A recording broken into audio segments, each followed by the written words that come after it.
I finally got the Insta360 X5! Let's unbox! I have here the Essentials bundle kasi ayoko nang bumili ng accessories separately. So, let's see what's inside.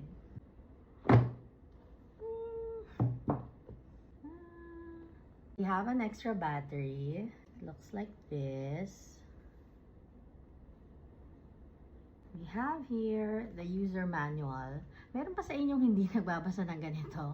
Ako kasi I prefer exploring it on my own. Tapos kung may questions ako, I just look for it in YouTube or TikTok. Then, we have the 114cm invisible selfie stick. And ganyan lang siya kahaba. And of course, we have the carry case. Oops.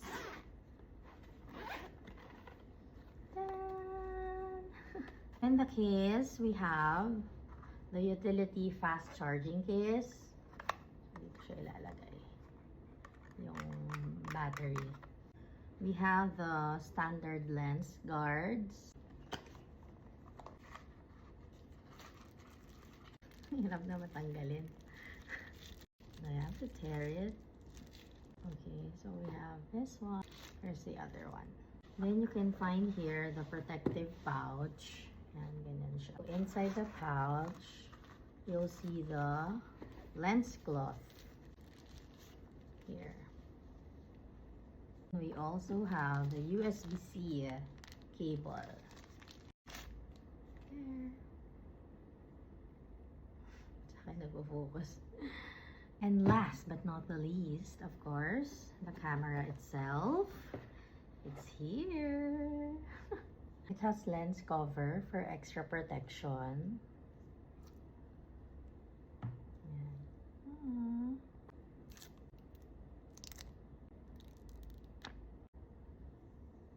Let's now put the lens guard. So we have two. Next. Medyo tricky siya.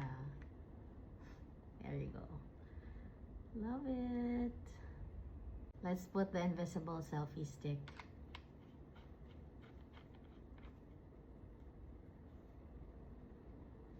There. Maikli lang pala siya.